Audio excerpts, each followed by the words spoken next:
Neverwinter, a free-to-play action combat MMORPG set in the Forgotten Realms from Dungeons & Dragons. Developed by Cryptic Studios and originally released on PC in 2013 and consoles in 2015. Despite its release on multiple platforms, Neverwinter is not cross-platform. Xbox can't play with PlayStation and consoles can't play with PC. Although the game generally sits around 1100 concurrent players on Steam, it's hard to estimate the game's true population as there aren't very many options for MMOs on consoles. The ones that do exist and play quite well tend to be fairly popular, especially if they're free to play. Neverwinter is still actively being developed and worked on to this day. The most recent update, or module as they are called, is Spelljammer, which came out just this past November. I won't be jumping into much of the new content as this is going to be a review and playthrough from a new player's perspective. Today, I aim to answer one question.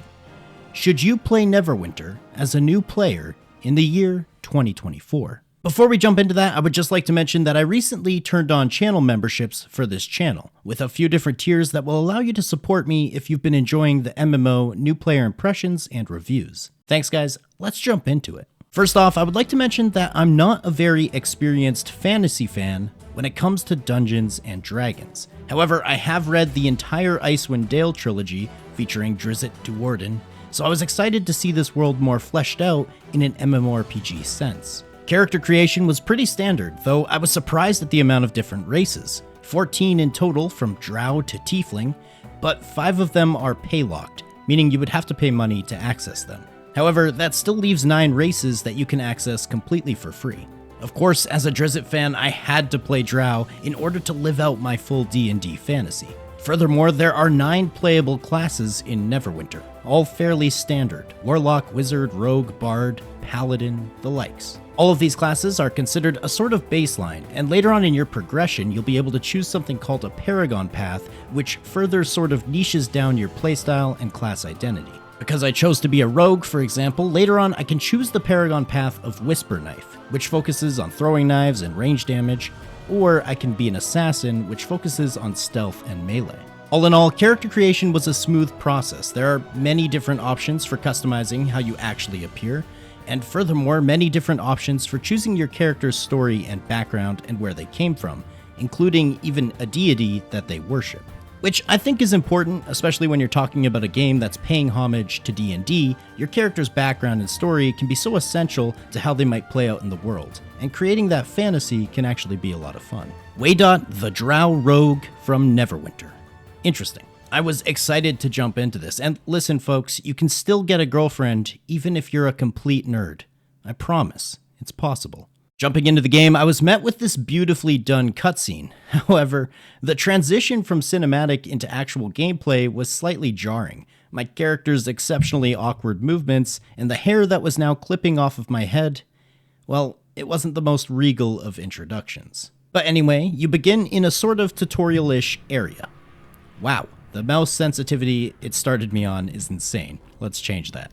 Okay, the glowing yellow line is telling me where to go.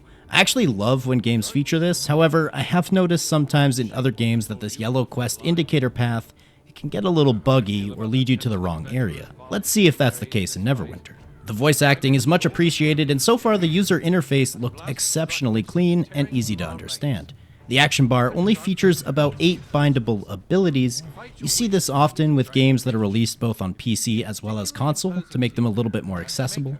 There's a quest tracker and a minimap to the right, options and further user interface menus up top, and a clean looking nameplate in the left corner. Lots of real estate to see and interact with the game in the center, which I really enjoy. It definitely wasn't overwhelming or difficult to follow as a new player.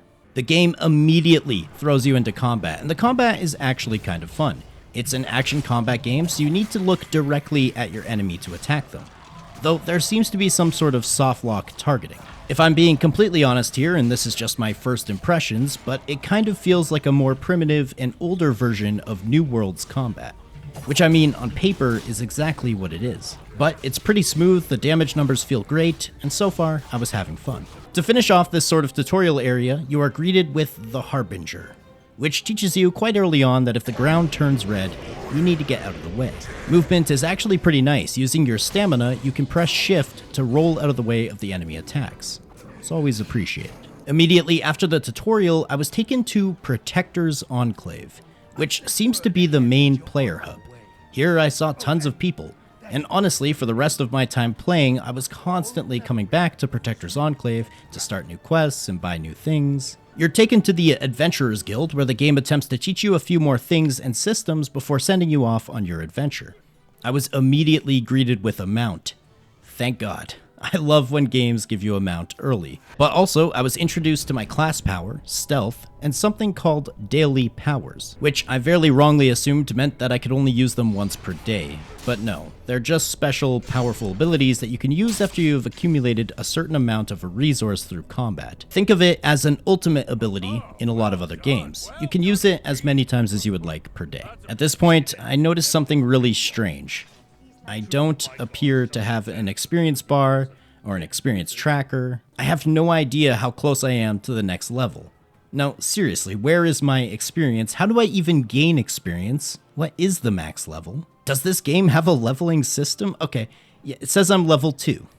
What's going on here? I went on Google and did a bit of research, and this is interesting. Apparently, the level cap in this game used to be 80. You would gain experience from questing and combat, and slowly over a period of time, you would gain levels, which is similar to basically all other MMOs. But as of Module 21, which was released about 3 years ago, they took the level cap down to 20 to make it fit more in line with D&D. What's interesting is when this update released, if you had, let's say, a character that was level 40, well, they were now level 20. If you had any character past character creation, it was now granted the max level in the game, level 20. Essentially removing the leveling process from the game in order to streamline players directly into the endgame. They were even given a free set of gear which would take them to an item level of 20,000, which is generally where the endgame begins. So these days, as a brand new player, you get levels from story quest rewards, and as you pass further parts in the story, different quests will grant you different levels. I've heard it be said that getting max level in Neverwinter takes very little time these days, and it's mostly considered a sort of tutorial to prepare you for the rest of this game. Now, at this point, I would just like to add my personal opinion to this sort of design. Call me old school, but I think that a longer leveling grind can be in some ways essential to the MMO experience. Obviously, everyone can play every game how they would like to, but there's something special about leveling up and having that process take a fair amount of time and effort. If leveling your character to the max level is just a tutorial, why not do away with the leveling system entirely? To me, it feels rather arbitrary if you just want people to jump directly into the endgame. I think a good MMO will focus on every aspect of the game: new player introduction, mid-game and leveling, and then later on early endgame, mid-endgame, and true endgame. Bypassing the entire leveling process doesn't allow for the feel-good chemicals of progression to tie you into your character and your character's class and identity, which is such a pivotal part, at least in my opinion, of what makes you enjoy playing that character. And don't get me wrong, I don't mind a fast leveling process in some games. Sometimes certain games can take way too long to level, and that can become tedious as well. However, I think it's important that the RPG element of MMORPGs remains in the game. Anyway, feel free to disagree or tell me why I'm wrong in the comments, but either way, I'll get levels from passing certain milestones in story quests, and apparently this process is not going to take me very long. Yeah, there it is, already level 3 from a quest reward. You also get your character's abilities from these quest rewards as well. As you level up, you're also rewarded ability scores, which you can put into different traits. As a rogue, I opted for strength and dexterity. I noticed that in most areas there was the main story quest and adventure that I was working towards in order to level up, but there was also plenty of side missions. I couldn't necessarily tell the difference between which were story quests or side missions, so I just did them all. They were usually located pretty close to each other, or they had overlapping objectives, so it didn't really matter anyway. Plus, you usually got some new gear as a reward. At level 4, I got a new ability called Smoke Bomb, but I decided not to use it as it seemed to be more of a utility ability, and my 3 damage abilities were more important to me. Now, while questing in Neverwinter, you do plenty of stuff on the surface and in the open world, but there's also a plethora of dungeons, which makes sense. You're constantly entering dungeons, which will be filled to the brim with mobs and usually features a boss fight or two. However, one thing I will say is while playing through the game, the dungeons became fairly repetitive. Lots of them looking exactly the same, maybe with a couple of different mobs or a different looking boss at the end, but visually, most of them looked fairly identical. After a while of playing, I did end up coming across some resources in a dungeon that required some sort of trade skill to be able to gather. For example, these glowing green mushroom things needed the nature skill. I wondered if I would be able to pick up trade skills later on. But I got myself to level 5 and I called it for day 1. Despite the odd leveling process and some of my early confusion, I was actually having a great time. The gameplay loop, and especially the combat, was a lot of fun. As I logged in the next day, I was greeted with this welcome screen. It made me curious about the microtransactions and monetization of the game. So I decided to check out the in-game store and take a look for myself. The Zen Market, where you use Zen coins. It looked pretty standard to me. You can purchase tons of cosmetics, tons of resources, a character boost to level 20 with an item level of 50,000. There's also a subscription service called VIP, which grants you like a 10% boost to XP and a certain amount of resources every day. To be honest, pretty standard as far as a free-to-play MMO goes. Nothing here really stood out to me as completely unheard of or egregious. However, any in-game store with this level of monetization will always take away from the integrity of the game, and my stance on that will never change. I'll keep my eyes out while playing for any moment the game tries to further incentivize me to spend more money. But from my quick look on the store, it seems that most of these are going to benefit someone who is a bit deeper into the game and perhaps progressing into the end game. But there was one cool thing about the store. I saw there was a free mount, so I got myself this cool looking wolf. If any game has an in-game store, make sure you always check to see if there's some free things. You wouldn't want to be riding around on a lame horse, okay? Doing some more questing, I was directed back to the Adventurers Guild, where I learned about the daily buff system. Essentially, there are these resting areas located all throughout the game by open-air bonfires. While you're in these areas, you can invoke your daily buff.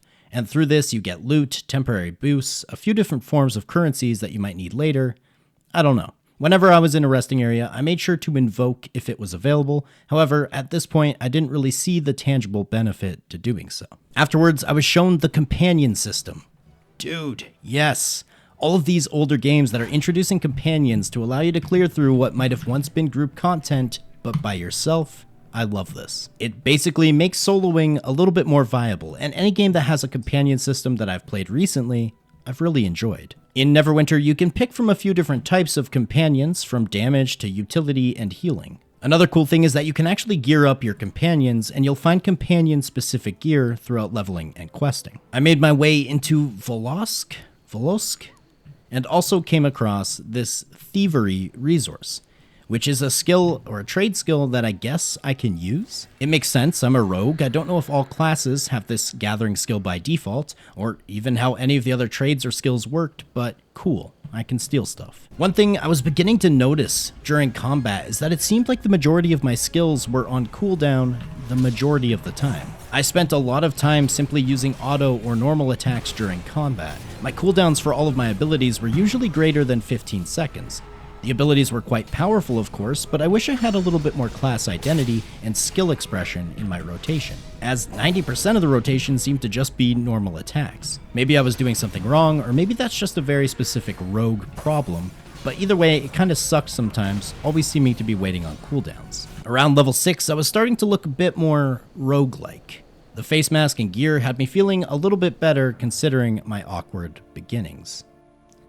I got to level 7, there's level 9, I got to level 11 in Icespire Peak, there's level 13. I'm now looking iced out. All of this leveling took, I don't know, maybe 3 hours of gameplay.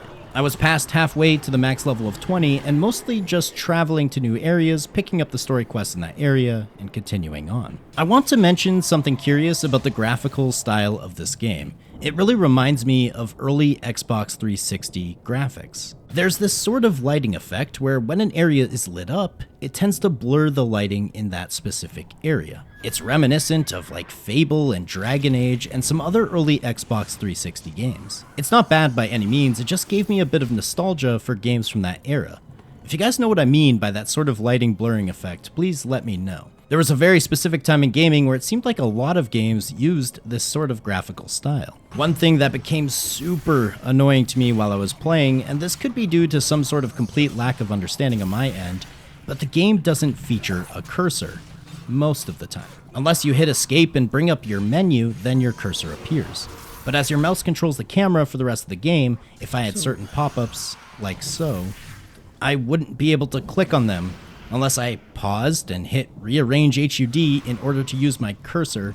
Otherwise, I was sentenced to sifting through other menus to find out where that particular notification came from. Am I doing something wrong? This seems unintentional, but it was super annoying as I continued to play throughout the game, and more instances of this same scenario were happening. I got to level 16 and finally chose a Paragon path. I think I was actually supposed to do this around level 10, but as a rogue, like I said, I have two options. I ended up going with the Assassin, which granted me access to a bunch of different abilities and even some new auto attacks, which actually looked pretty awesome. Okay, I definitely should have chosen a Paragon path sooner. I am so much stronger now, I don't know what I was doing. To be honest, I didn't even really know it was an option until this point.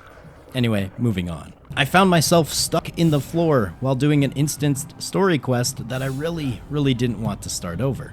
I figured if I used the /stuck command, it might just teleport me out of the instance. However, to my surprise, /stuck worked perfectly. It teleported me directly back to where I needed to be. A welcome surprise to say the least. I've had some bad experiences using the stuck command in a lot of other games. I got to level 18 and then level 19 and finally acquired the last quest, which will take me to level 20. Boom, there it is, max level. Probably about 8 hours of gameplay in total. Like I said, in a lot of other MMOs, this is a really defining and cool moment for new players. And the way it's sort of watered down in this quasi-tutorial in Neverwinter, it definitely didn't have me feeling the same way about hitting max level as I did in other games. At level 20, you're greeted with about 1 million different quests in Protector's Enclave. I was pretty overwhelmed. I didn't know what I should be working on first. I didn't know where I should go. I have absolutely no idea what the endgame or even the mid-game really looks like, as I still feel firmly as though I should be in the new player introduction or very early game. I still felt like I didn't understand much about Neverwinter. Sure, the combat and the questing all made sense, but what am I working towards? What should I do now? Where does the grind come in? What's the point? So, once again, I decided to do some research. Okay, so the main progression loop of the game is through item level.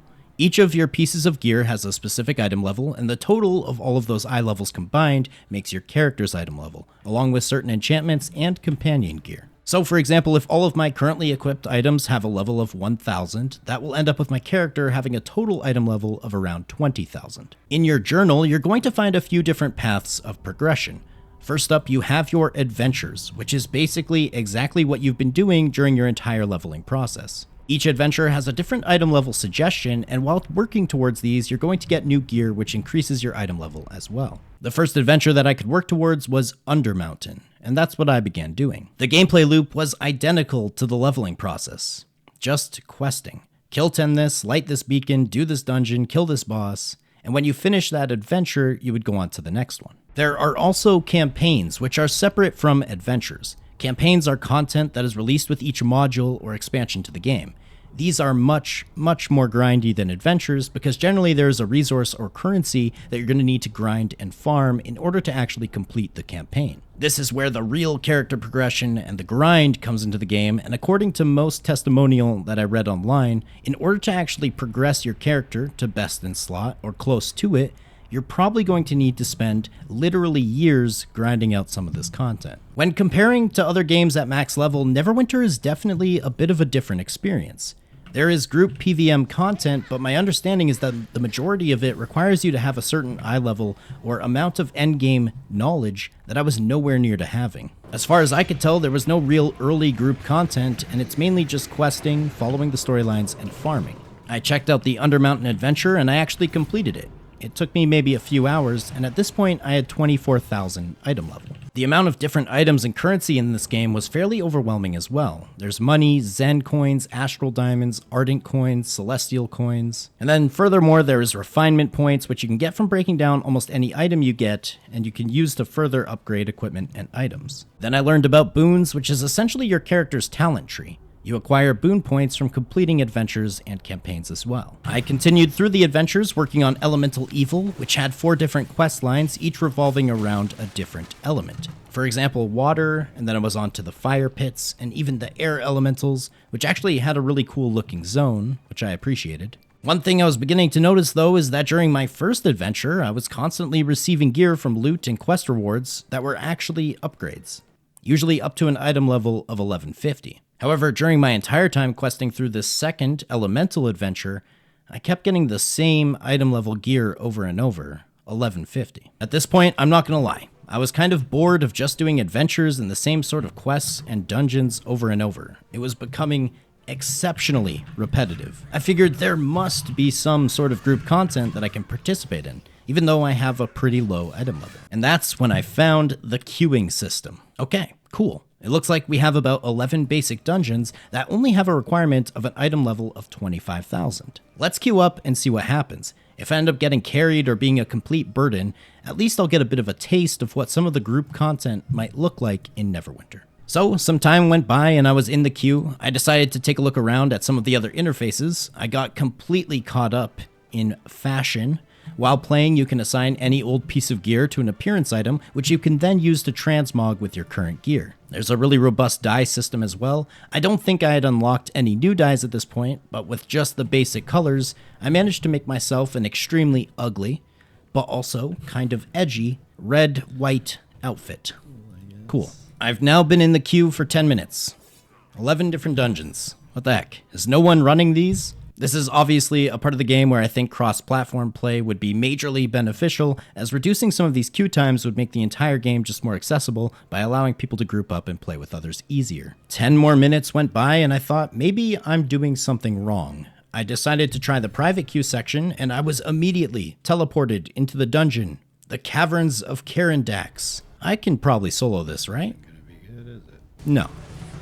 And it was at this point that I began to question, what am I actually doing? This game feels like a single-player RPG with mediocre questing and repetitive landscapes and fights that is in the transition period of attempting to become an MMO, but doing basically all of the MMO parts quite poorly. I mean, the gameplay that I have participated in has not changed in the slightest since I created my character over 55 hours ago. I have done the same activities, the same quests. The only thing that changed was when 8 hours in, I was max level, and then the storylines of each new area. Group content seems completely unapproachable as a new player, and even joining the queue resulted in me just waiting for 20 plus minutes. I felt very little progression in terms of my character and my character's power. The mobs are the same difficulty basically in every area I went, despite how many upgrades or new abilities my character learned along the way. I've never felt so lost and bored in an MMO in terms of what the heck should I be doing?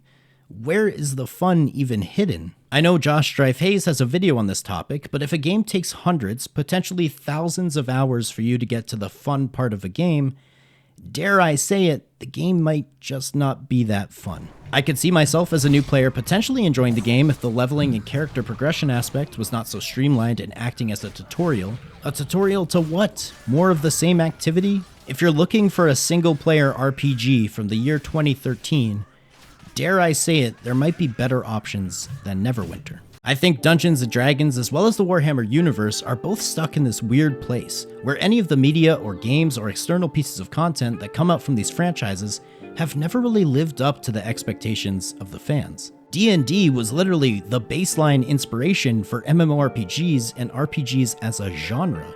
And unfortunately for me, Neverwinter just doesn't live up to those expectations. I dream of one day in the future having an MMO set in these universes and with these characters and stories that can actually allow you to have a cohesive and immersive experience within that world. Can I recommend Neverwinter in the year 2024? Unfortunately, no. Usually in these videos, I try to find the positives in the games, and there are some positives. For example, it has a fun, fast-paced, and easy-to-understand combat system. The performance on PC is pretty stellar. It's multi-platform, despite not being cross-playable. That still does amazing things for the active player base and communal feel. But the negatives that I have outlined in this video far outweigh the small positives for me.